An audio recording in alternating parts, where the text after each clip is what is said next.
4월은 잔인한 달, 뭐 그런 이야기 많이 들으셨죠? T.S. 엘리엇이 쓴 황무지라는 1922년에 쓴 시인데요. 거기에 시작하는 구절입니다. 4월은 더없이 잔인한 달, 죽은 땅에서도 라일락을 키워내고 추억과 욕망을 뒤섞으며 봄비로소 잠든 뿌리를 뒤흔드노라. 겨울은 차라리 따뜻했노라.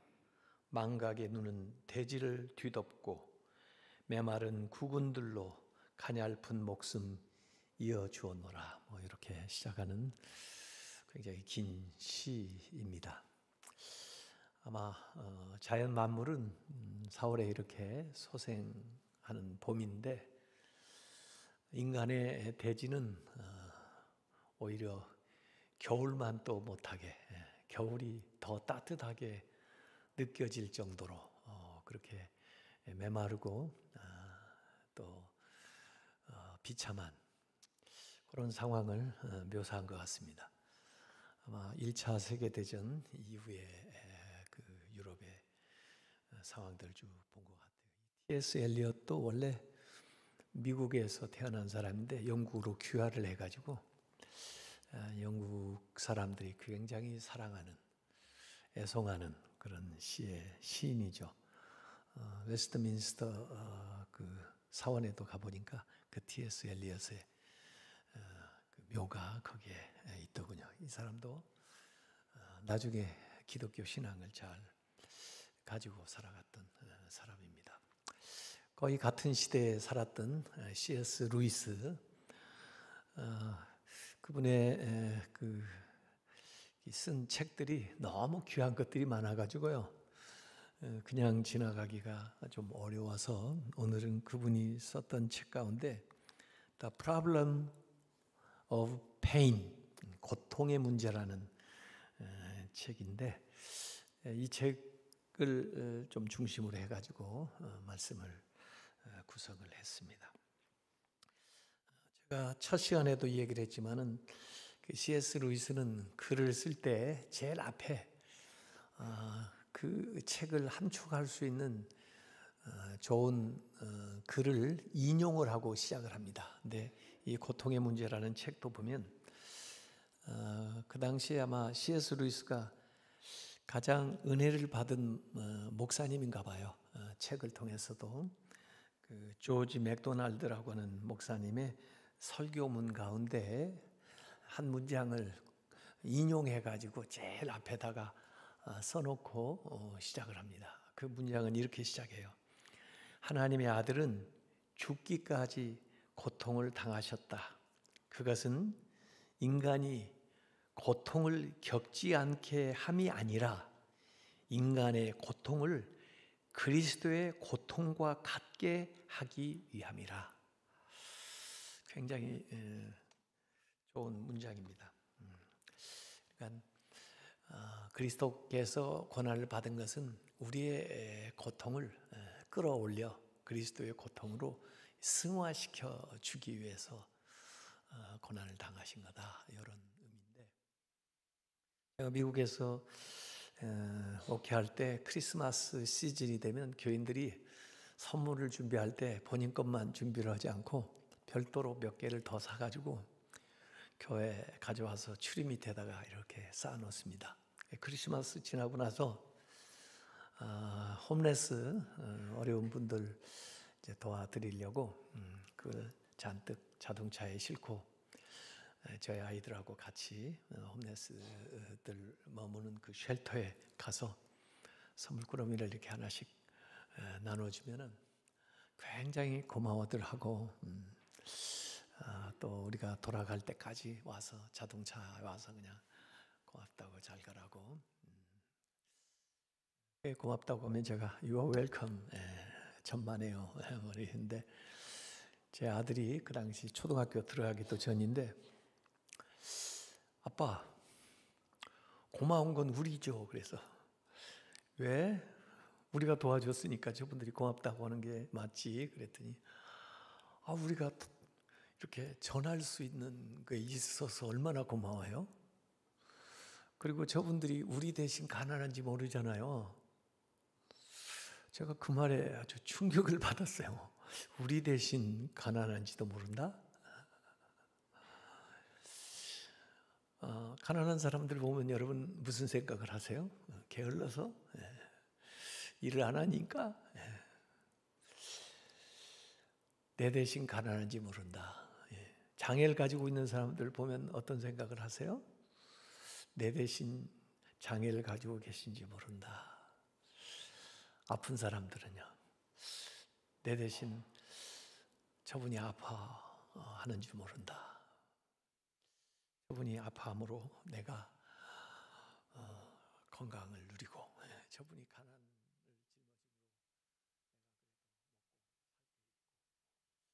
이런 생각을 한다면 예수님의 큰 대속적인 고난도 있지만 세상에는 내 대신 당하는 대속적인 고난이 작은 거라도 사람들이 다 짊어지고 살아간다. 이렇게 고난당하는 삶을 본다면 우리 마음이 어떻겠어요? 연대의식을 가질 수 있겠죠. 그리고 그분들의 아픔을 좀 더 이해하고 또 가능하면 도우면서 같이 살려고 하는 생각이 있을 거예요. 제 아들은 그때부터 어떻게 하면 어려운 분들하고 같이 더불어 살까. 지금도 사업을 하는데요. 사업의 목적이 그거예요. 어떻게 하면 저분들에게 조금이라도 빚을 갚을까, 도움을 드릴 수 있을까. 그게 사업하는 목적이에요. 오늘 그 맥도날드도 그런 거죠. 우리의 고통이 무의미한 고난이 아니라 그리스도가 고난을 당하심으로 우리의 고난도 그 그리스도의 고난에까지 이르도록 겸손하게 이 서론을 썼더라고요. 자기는 신학자가 아니고 평신도니까 신학자들이 좀 혹시 읽을 기회가 있으면 이해해달라. 그리고 자기도 뭐 고난 제대로 알지 못하지만 주변에서 질문을 하는 사람들이 너무 많이 있어서 자기가 좀 이렇게라도 쓸 수밖에 없었다. 정말 고난받은 분들에 비하면은 자기가 얘기하는 것이 너무나 보잘것없다. 뭐 이런 식으로 쓰고 있어요. 이게 1940년에 쓴 책이니까 이분이 42살에 쓴 책이에요. 그리고 사실 이 고난에 대한 책을 그 이후에도 썼습니다. 그분이 이제 60대가 돼가지고 이 책을 쓴 지 한 20년 지난 다음에 쓴 것이 헤아려 본 슬픔이라는 책입니다. Grief Observed 이런 책인데요. 근데 이 책을 썼을 때는 이분이 58세 조이라고 하는 여자분하고 결혼했다고 그랬죠. 이혼하고 아이 둘 데리고 살면서 결국은 암으로 투병하는 그 여인하고 사랑해서 결혼을 하고 3년 만에 그 조이가 죽게 됐을 때 쓴 책입니다. 이게. 그러니까 이전에 모르고 쓸 때는 이 책을 썼는데 나중에 60대가 돼서 이 헤아려 본 슬픔을 썼습니다. 근데 이게 넉 장으로 챕터 4개로 돼 있는데 쭉 읽어보면 1, 2장하고 3, 4장의 톤이 굉장히 달라요. 원래는 이 책을 쓸 때 헤아려 본 슬픔 루이스가 쓴 거라고 자기 이름을 밝히지 않고 가명으로 썼어요. 그래서 실제로 1, 2장을 읽으면 이 루이스가 이 책을 썼다고 생각할 수 없을 만큼 그 슬픔의 어려움에 빠져서 본인도 어려워하는 거예요. 그러다가 이제 3, 4장에 가면 조금 정신 차려가지고 그걸 의미를 찾아내는 그런 방식으로 이 책을 씁니다. 그래서 제가 생각해 보면 그래도 젊었을 때 이 고통을 객관적으로라도 보고 서술해 놓았기 때문에 나중에 막상 닥쳤을 때에도 물론 객관적으로 서술했을 때와 같지는 않았지만 역시 자기 슬픔으로 고통으로 당하면 그 어려움을 똑같이 겪지만 그러나 그 과정 속에서 원래 정말 자기가 객관적으로 얘기해 놨었던 그 사항들을 차츰해서 받아들이면서 수습해 나갈 수가 있게 되는구나, 이런 생각을 이 두 책을 같이 읽으면서 생각을 했습니다. 사실 성경에 보면 욥이 얼마나 훌륭한 신앙인이면서 또 어찌 보면 탁월한 신학자죠. 근데 욥이 평소 같으면 그러지 않았을 텐데 그 극심한 고난에 처해 보니까 이 욥도 흔들리는 거예요. 그래, 이전에 친구들과 같이 이렇게 지낼 때 친구로서 같은 생각을 하고 틀림없이 지냈을 텐데 이 친구들이 와서 볼 때도 참 욥이 좀 이상하다.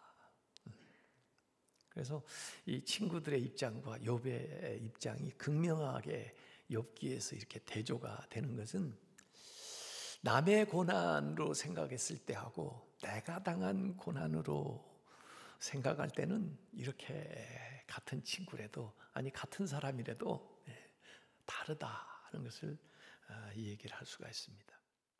그래서 이 고통의 문제, 그 책에 루이스는 그렇게 얘기합니다. 앞에 고통을 참기 위해서는 많은 지식보다 적은 용기가 더 필요하고, 지식이 많다고 이겨내는 게 아니고 적은 용기라도 용기가 있는 게 필요하고, 또 큰 용기보다도, 이건 아마 다른 사람의 고난을 보는 경우일 거예요, 큰 용기보다 작은 동정심이 더 필요하고, 주변에 보는 우리는 야 뭐 그래 그런 거 가지고 힘내 그런 것보다도 같이 묵묵히 붙들어주면서 하는 적은 동정심이 더 필요하고, 그 무엇보다도 최소한의 하나님의 사랑이 더 중요하다.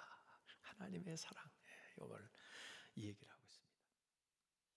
이 피조물들은요, 우리는요, 결국 태어날 때도 고통, 살아가는 것도 고통, 그리고 죽을 때도 고통 가운데 죽어갑니다. 우리는 고통 없이 죽는 걸 생각하겠지만은 인간은 그렇게 돼 있습니다. 더구나 이걸 인간은 다 의식하죠. 의식합니다. 그걸 그냥 의식하지 못한다고 하면 좀 낫겠는데, 저도 저희 어머니가 오래 요양원에 계셨거든요. 말씀도 못 하시고 음식도 섭취를 못 하는데 제가 늘 생각하는 건 이걸 의식을 하고 계시면 얼마나 더 힘드실까. 이걸 의식을 하지 못하면은 그래도 좀 나을 텐데 그걸 표현을 못하니 의식을 하는지 안 하는지도 모르겠고 정말 힘들더라고요. 우리 인간은 의식하기 때문에. 더구나 인간은 이성이 있어서 고통을 예견할 줄도 알고, 또 심지어 못된 사람들은 다른 사람에게 어떻게 해야 고통스럽게 하는지를 알아요. 그게 이성이 있기 때문에 그렇습니다. 이 C.S. 루이스가 앞에 이런 얘기를 하고 있습니다. 여러분들이 C.S. 루이스가 대단한 학자니까 이분이 무신론에서 이제 신앙을 갖게 된 것을 제가 2시간에 걸쳐서 얘기를 했어요. 그래서 어떻게 하나님이 계시다는 걸 이 사람이 알아내고 그걸 자기만 믿을 뿐만 아니라 자기처럼 의심하는 사람들에게 이제 변증을 이제 하기 시작하는 것을 주로 얘기를 했는데, 지난 시간에는 선에 대한 이야기를 했잖아요. 옳음과 그름. 인간은 교육받기 전에도 태어나서부터 말을 못해서 그렇지 옳고 그름을 근원적으로 알고 있다는 거예요. 그 옳음, 그럼 이걸 누가 가르쳐 준 거냐? 하나님이 인간에게 심어준 거라는 거죠. 그걸 어느 때는 양심이 이제 가르쳐 주기도 하는 건데, 그렇게 이제 하나님을 얘기를 했다면 이 고통의 문제에서는 또 다른 방식으로 얘기합니다. 이를테면 여기에 호랑이가 있어가지고 호랑이가 저를 향해서 이렇게 온다고 생각을 해보세요. 이건 눈에 보이고 또 어른거리면서 나를 향해서 오니까 우선 두렵겠죠. 닥쳐오는 위험입니다. 그 닥쳐오는 눈에 보이는 위험 앞에 두려운 거죠. 이건 당연해요. 근데 그런 두려움과 또 다른 종류의 두려움이 있는데, 내가 있는 이곳 밖에 귀신이 있다고 생각을 해봤어요. 이 귀신은 눈에 안 보여요. 그럼에도 불구하고 이 귀신이 직접적으로 나를 유해하지 못할 거라고 생각은 하면서도 왠지 오싹한, 더구나 여러분들도 없고 돔타 저 혼자 딱 있다고 생각하면 좀 밖으로 나가기가 좀 무섭겠죠. 이건 호랑이를 맞닥뜨렸을 때의 무서움과 다른 두려움인데, 이걸 이제 오트라고 하는 교수는 누미너스라고 얘기했습니다. 누미너스. 이 두려움, 오싹한 거, 우리 신앙적으로 말하면 경외감 이런 겁니다. 이런 경험을 해보신 적 있으세요? 저는 시골에서 우리 가족들 아무도 교회 다닌 적이 없는 그때 초등학교 가기도 전이니까 한 대여섯 살 됐었던 것 같은데, 어느 여름에 밤에 갑자기 정신이 들어가지고 딱 주변을 보니까 캄캄한 밤인데 제가 맨발로 무덤가에 서 있어요. 무섭죠? 그 얘기만 해도 무섭죠? 그래가지고 돌아서 가지고 엄마 울면서 집에까지 다녀왔습니다. 그랬더니 저희 어머니가 동네 아주머니들하고 그 집 앞에 그 마루 평상에 앉으셔가지고 수박을 먹고 있다가 왜 그래? 너 아까 화장실 간다고 안 그랬어? 그래요. 그러니까 제가 자다가 일어나가지고 마당 이렇게 지나가니까 너 어디 가니? 그러니까 화장실이요. 그런데 저도 모르는 사이에 집 밖으로 나가가지고 골목으로 가가지고 뒷동산으로 올라가가지고 그 산 넘어서 그 다음에 논가 지나가지고 공동묘지까지 가서 거기서야 화축 깬 거예요. 그래 저희 어머니가 놀래가지고 이놈 이제 발을 묶어 놓아야 되겠다. 몽유병 걸렸다. 근데 그 이후로는 그런 일이 없었습니다. 근데 그때 그 오싹했던 느낌은 지금도 잊혀지지가 않아요. 그런 게 루미너스입니다. 근데 이게 악한 것들에게 그런 것이 있을 수도 있어요. 그래서 귀신이라는 생각을 하죠. 근데 정말 절대적인 의로운 분을 대면할 때도 그런 느낌이 와요. 그래서 하나님은 어떤 분이냐? 누미노제 플러스 절대선이에요. 그게 하나님이에요. 이게 이제 C.S. 루이스가 얘기하는 겁니다. 하나님 경험 못 해봤다고? 하나님의 존재에 대해서 모른다고? 얘기하는 거죠. 근데 성경에 그게 나오거든요. 이를테면 야곱이 베델에서 그 잠을 자다가 환상을 보고 일어나서 창세기 28장 17절에 보면 두렵도다 이곳이요. 두려워해서 누미너스죠. 두렵도다 이곳이요. 이것은 다름 아닌 하나님의 집이요 이는 하나님의 문이로다. 모세도 뭐 그런 적이 있고요. 이사야도 존전 앞에 서서 화로다 나는 망하게 됐다. 이 경외. 두려움. 눈에 보이지 않지만 가슴 오싹하는, 머리가 쭈삣 쓰는, 더구나 그분이 절대 선하신 분이라고 하면, 그분이 우리에게 절대 선을 요구하면서 다가오시는 분이라면 우리가 그 앞에 설 때 그런 느낌을 받게 된다는 거죠. 자, 이런 식으로 해서 하나님에 대한 이야기를 또 이분이 해요. 근데 왜 고통 얘기하면서 이런 얘기를 하냐? 관련이 있어요. 고통에 대해서 사람들이 얘기하죠. 근데 사실은 하나님 안 믿는 사람들은 그게 문제가 안 됩니다. 하나님도 없는데 우연히 뭐 일어난 다음에 재수가 나빠서 그렇구만 뭐. 또 무슨 어쩌다 보니까 그렇지 뭐. 원래 세상이 불공평한 거 아니야? 그러니까 그런 일도 당하는 거지 뭐. 하나님 없으면 아무 문제가 안 돼요. 근데 왜 이 문제를 제기하냐면 하나님이 있다고 믿기 때문에. 그 하나님이 더구나 선하신 분이고 그 하나님이 더구나 전능하신 분이라면 왜 나처럼 하나님을 믿으려고 하고 나처럼 그래도 선하게 살려고 하는데 왜 다른 사람들은 다 저렇게 놔두고 나한테 이런 고난을 주십니까? 이래서 문제거든요. 그래서 전능하신 하나님이라고 믿기 때문에 우리가 문제 제기를 한다는 거죠. 그래서 거기에 대해서 또 이분이 답변을 해요. 하나님 전능합니다. 근데 앞에서도 얘기한 것처럼 하나님이 우주 만물의 질서, 자연 법칙이라는 걸 주고 특별히 인간은 자유의지를 줬잖아요. 근데 아무리 하나님이 전능을 해도 자유의지를 주었으면서 자유의지를 박탈하는 일을 동시에 할 수 있습니까?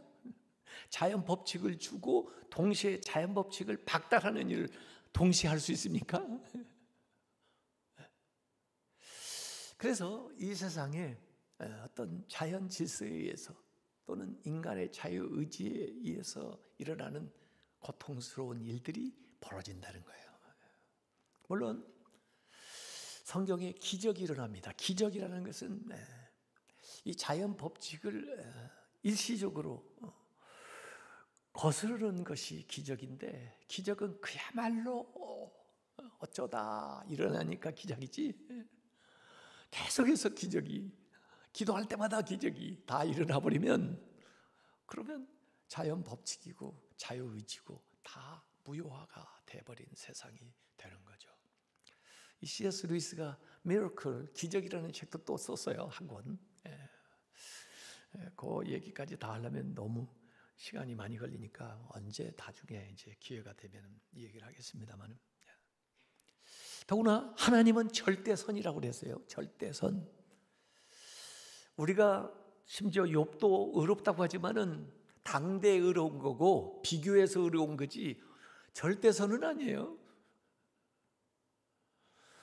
그러면 하나님 앞에 여전히 부족한 거죠.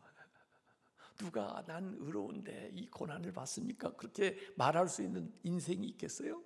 없죠.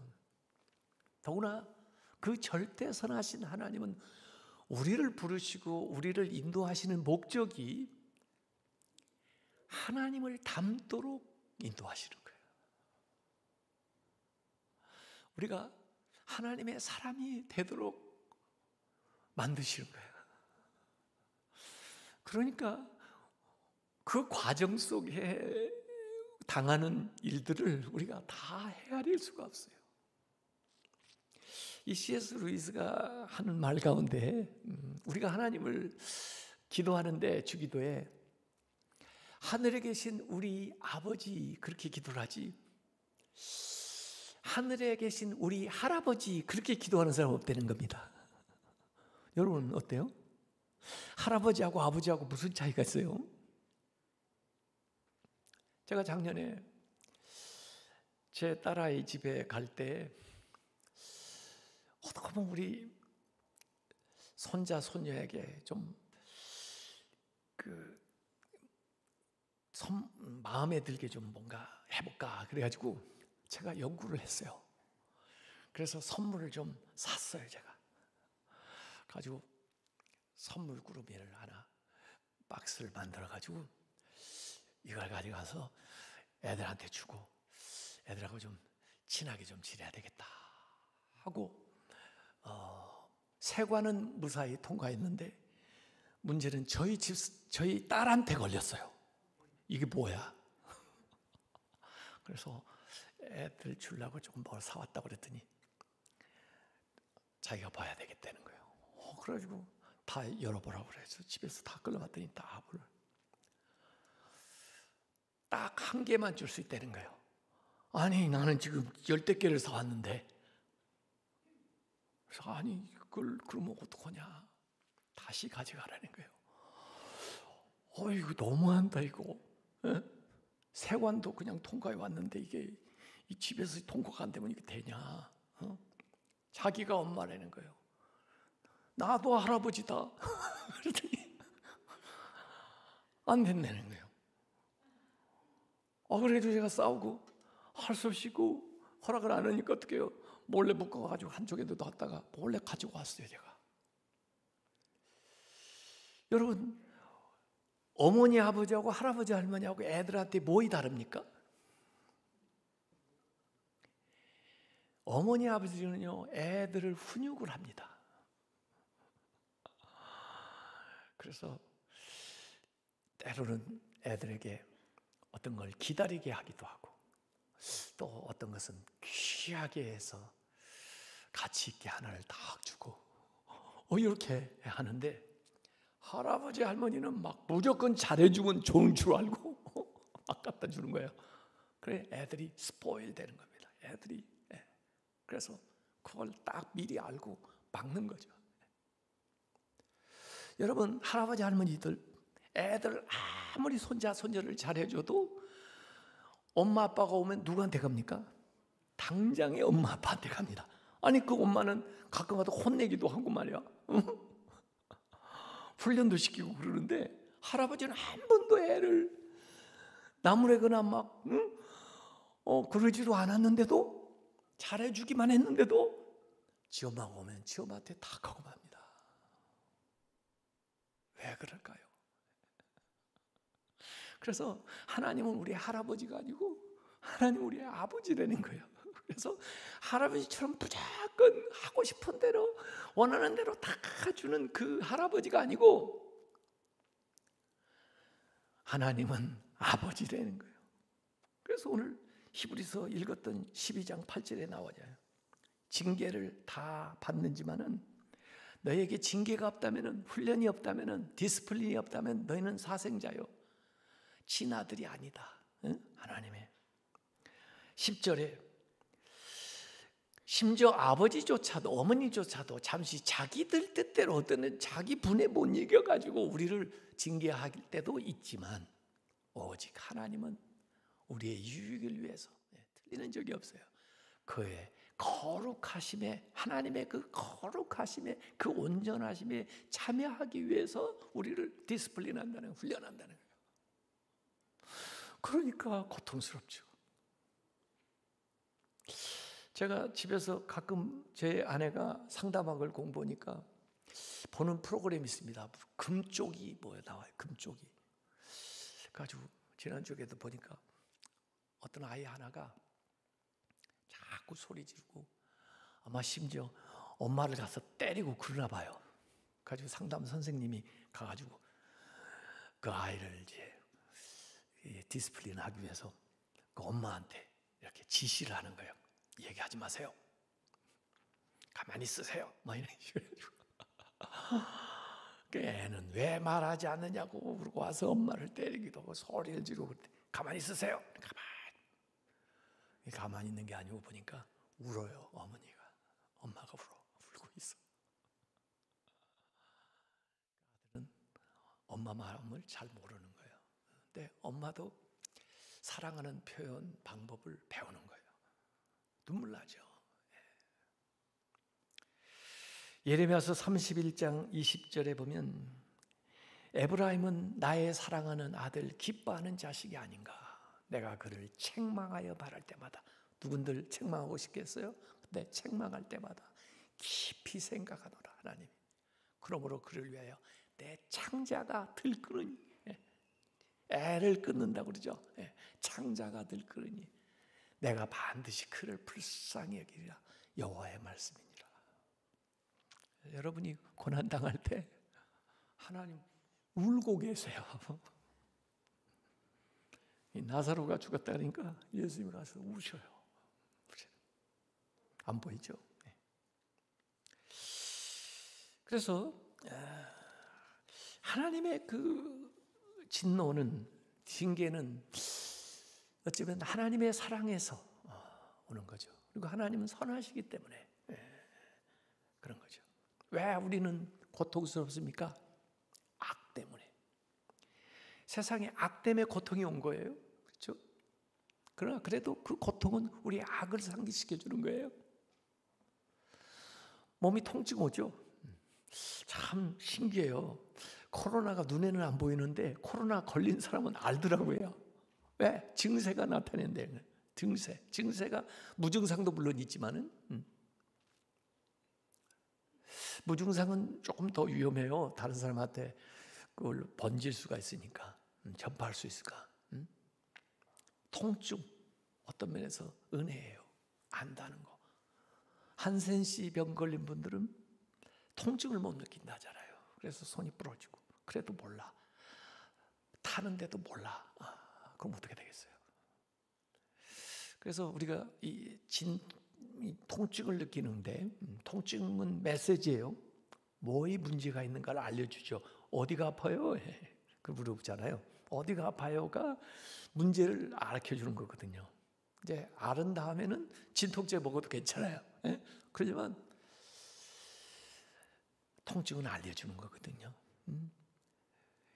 고통, 이것은 우리 안에 있는 죄를 알려준다는 거죠. 그러니까 알려주기만 하면 뭐예요? 회개해야죠. 회개하면 어떻게 돼요? 주님께 더 가까이 가는 거죠. 주님의 선하심을 더 닮아가는 거죠. 그래서 이 책에 아주 제가 오늘 제목으로 삼은 대목이 나옵니다. 고통은 우리가 즉각적으로 인식할 수 있는 악일 뿐더러 결코 무시할 수 없는 악이다. 고통은 우리에게 그 목소리에 귀를 기울일 것을 요구한다. 하나님께서는 우리가 즐거울 때는 속삭이시고, 우리가 양심의 가책을 느낄 때는 보통의 목소리로 말씀하시고, 우리가 고통하고 신음하고 있을 때는 큰 소리로 외치시는 분이다. 고통은 귀먹은 세상을 깨우치는 하나님의 확성기다.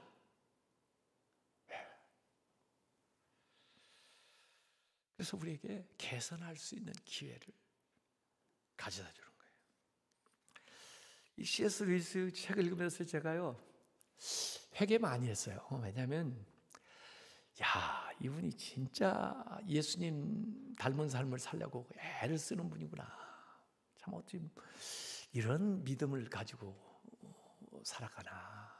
굉장히 이 자기에게 적용하면 좋아요. 내가 이런 고통이 있는 것은 주님 더 닮게 하시려고 하나님의 사랑이 나에게 역사하시는구나. 이런 마음을 가지면 얼마나 좋겠어요. 이 세상의 번영, 이 세상의 행복, 이 세상의 건강이 얼마나 갈 것 같은가. 다 부질없는 짓이고 다 사라질 건데, 그래도 이렇게 나를 일깨워서 이 세상에서 주님을 더 가까이 느끼고 깨달으면서 신앙생활을 하게 해주시는 게 복이지. 이게 루이스가 생각하는 거예요. 얼마나 훌륭해요. 고린도후서 7장 11절에도 이렇게 말씀했습니다. 보라, 하나님의 뜻대로 하게 된 이 근심이 너희로 얼마나 간절하게 하며, 얼마나 변정하게 하며, 얼마나 분하게 하며, 얼마나 두렵게 하며, 얼마나 사모하게 하며, 얼마나 열심히 있게 하며, 얼마나 벌하게 하였는가. 너희가 그 일에 대하여 일체 너희 자신의 깨끗함을 나타내었느니라.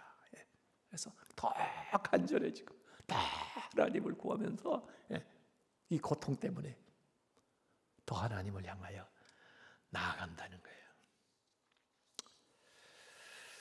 그래서 이 고난 자체는 좋은 건 아니라도 우리를 성숙한 삶으로 인도해 준다는 거죠. 하나님께 가까이 가게 하고 또 그런 일을 당한 사람들을 이해하면서 돌볼 수 있는 기회를 얻게 하고 그런 거죠. 네. 앞에서 이분이 자기는 신학자가 아니니까 신학적인 얘기는 하여간 신학자들에게 맡긴다고 그랬지만 저는 그래도 신학 공부를 한 사람이니까 제가 볼 때는 루이스가 참 믿음은 좋아요. 근데 이렇게 해서 다 사람들의 고통의 문제가 해결이 되면 얼마나 좋겠어요. 그런데 여전히 해결이 안 되거든요. 더구나 의로운 사람들이 고난받는 거. 물론 더 선해지기 위해서라고 하지만 그게 참 생각밖에 잘 안 되잖아요. 본인도 안 됐잖아요, 나중에. 본인도. 그래서 저는 왜라고 하는 설명은 아무리 잘해도 아무리 이렇게 탁월한 학자라도 설명할 수가 없다고 생각하는 사람이에요. 와이는 어렵다. 물론 개인이 깨달아 아는 것은 다행이에요. 감사한 일이에요. 근데 저는 why라고 묻지 말고 how라고 물어야 된다. how, 어떻게. 더구나 다른 사람들이 그 어려움 당할 때는 가서 괜히 안다고 무슨 얘기하면 안 돼요. 욥의 친구들처럼. 원래 욥의 친구들이 처음 왔을 때처럼 해야 돼. 그냥 울어야 돼. 같이 붙들고. 그게 how예요. 어떻게 할 거냐 말이야. 같이 울어야지 어떻게 해요. 어떻게 할 거냐. 본인도 그 상황에서 할 수 있는 최선의 것을 해야 되고 주변의 사람들도 같이 그때 연합해서 그 일을 이겨낼 수 있도록 해야죠. 왜냐하면요, 하나님의 섭리는 그렇게 단순한 게 아니에요. 그렇게 쉽게 알 수 있는 게 아니에요. 각 사람에게 다 달라요. 뭘 잘못한 걸 깨닫게 할 수도 있지만은 또 연단할 수도 있고 또 그 밖에 또 모르는 것도 너무 많아요. 그래서 괜히 가서 아는 체면 안 돼요. 주님은 알아요. 내가 네 슬픔 안다. 그래도 내가 널 안다.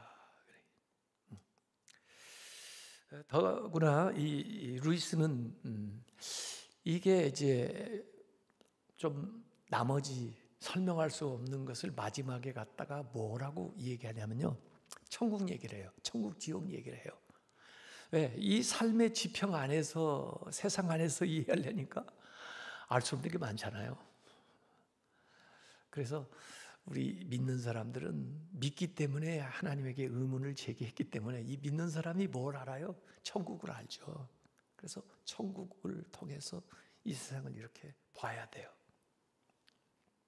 그래서 로마서 8장 18절에도 현재의 고난은 장차 우리에게 나타날 영광, 그건 참 영원한 건데 이 세상은 잠깐이고 그것과 nothing to compare, 비교할 수가 없다.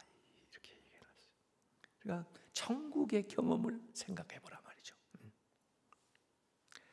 그래서 이 헤아려 본 슬픔 이 책도 마지막에 가서는 그 조이 그분이 죽는데 목사님 모셔가지고 천국에 대한 소망의 얘기를 해요. 그러니까 마음이 평안해져서 그 암으로 투병하다가 이렇게 받아들이고 평안하게 이제 하늘나라 가는 이야기로 끝을 맺는데, 우리가 하늘나라가 없다면 진짜 이 고난이 어떻게 되겠어요?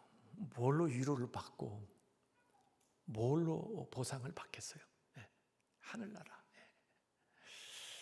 어찌 보면은 우리의 영혼이 정말 이 세상에서 주님을 닮은 사람으로 만들어지는 그 과정에 이 모든 것이 필요한데 하나님께 쓰기 위해서 이렇게 나가는. 그래서 그의 나라와 그 의를 위해서 나가면은 이 모든 것들을 다 덤으로 얻게 되는 건데, 이 세상만을 위해서 살게 되면은 세상도 얻지 못하고 하늘나라는 더 얻지 못한다. 그런 얘기를 하고 있어요. C.S. 루이스가 쓴 문장 가운데 참 재밌는 좀 좋은 문장이 하나 있더라고요. 우리는 하나님을 비행사가 낙하산을 생각하는 것처럼 생각한다. 낙하산은 위급한 때를 위해 있지만 누구나 그것을 한 번도 사용하지 않기를 원한다. 맞는 말이죠. 낙하산, 비행기에 낙하산이 다 있습니다. 조종사들.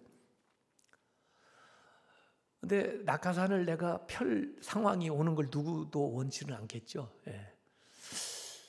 그런 식으로 하나님을 생각한다면 평상시는 지멋대로 살고 위급할 때만 하나님을 부르고 하나님을 의지할 수 있는 위급할 때만 찾는 그런 대상으로 생각하면 안 된다는 거죠. 신앙생활을 그렇게 하고 있느냐? 그러고 물어보는 거예요, 루이스가. 하나님은 낙하산이 아니다. 언제나 함께 살아야 된다. 함께 신앙생활을 해야 된다. 이런 거죠. 이 조이라는 분이 돌아가시고 나서 3년 후에 루이스도 죽었습니다. 근데 그 10대였던 그 양 아들을 루이스가 잘 돌봤거든요. 그 아들이 이 헤아려 본 슬픔 제일 마지막에다가 글을 써놨더라고요. 그 더글라스 그레심인데 그 양아버지, 어머니 그 삶을 쭉 들춰보고 쓴 감동적인 내용이 있는데 마지막에 그런 이야기가 나오려. 이 헤아려 본 슬픔은 자기의 겟세마네 동산에 올라가 적나라한 감정을 드러내는 한 남자에 관한 이야기다. 루이스를 그렇게 보는 거예요. 사랑이 클수록 슬픔도 크며 자기 엄마에 대한 사랑이 너무 컸기 때문에 슬픔도 크며 믿음이 깊을수록 사탄은 더 가혹하게 그 성체를 핥힌다. 그 믿음, 아마 욥이 당한 고난은 그가 그만큼 믿음의 사람이었기 때문에 그 많은 고난을 당한 것 같아요. 그리고 실제로 우리가 몰랐던 얘기를 들춰 들어가면 사실은 하나님이 도와줄 수 없는 그게 사탄의 이 룰이에요. 그래서 하나님이 도와주고 싶지만 도와줄 수가 없는, 그걸 알지 못하는 욥이 당하는 고난 이야기거든요. 그러니까 얼마나 마음이 아프겠어요, 하나님도. 이 C.S. 루이스가 죽은 날이 바로 존 F. 케네디가 미국에서 암살당한 날입니다. 막 F. 케네디 미국 대통령이 암살당했으니까 얼마나 뉴스가 대단하겠어요. 그래서 C.S. 루이스가 죽은 게 묻혔어요. 별로. 영국에서 장례를 지냈는데 제가 이번에 그래도 그 옥스퍼드 대학, 캠브리지 대학 그리고 그분이 다니던 그 사슴공원, 그 산책길, 에디슨 길, 또 친구들이 같이 모였던 잉글링스 친구들이 모였던 독수리 와이드 카페, 그분이 살던 길른 집, 동산, 또 저희가 가꾼 정원, 그분들이 늘 다니던 홀리 트리니티 교회.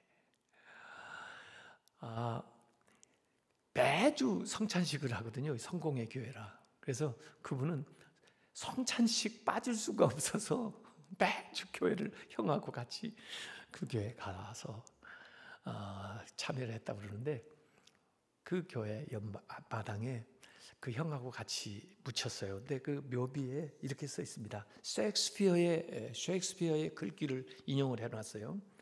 인간은 죽음을 참고 견뎌내야 하리라. 죽음을 참고 견뎌내면 어떻게 돼요? 천국 가는 거죠. 그래서 우리가 아마 참아야 될 게 많이 있어요. 앞으로. 근데 그 중에서 마지막은 죽음조차도 참고 견뎌내야 그 다음에 온전해져서 주님 앞에 서게 되는 거죠. 이 어려운 시기에 여러분들 잘 참고 계십니다. 주님께서 여러분을 다 아십니다. 그리고 남들이 하지 못하는 고통까지도 다 헤아리고 계십니다. 다 파이팅 하시고 힘내셔서 마침내 다 승리하시기를 주님의 이름으로 축원합니다. 기도하겠습니다. 아버지 하나님, 우리 인간은 이 세상에서 하나님을 믿으면서 살아가면서 또 의롭게 살려고 하기 때문에 많은 어려움을 당하고 있습니다. 그때도 주님 우리를 아시고 우리에게 도움이 되어 주셔서 잘 견뎌낼 수 있도록 또 십자가의 주님을 생각하고 나아갈 수 있도록 인도하여 주시옵소서. 또 우리 주변에 어려움 당하는 사람들 저희들이 잘 살펴보고 손을 붙들어주고 또 힘이 되어 같이 이겨낼 수 있도록 하나님께서 역사하여 주시옵소서. 예수님의 이름으로 기도하옵나이다. 아멘.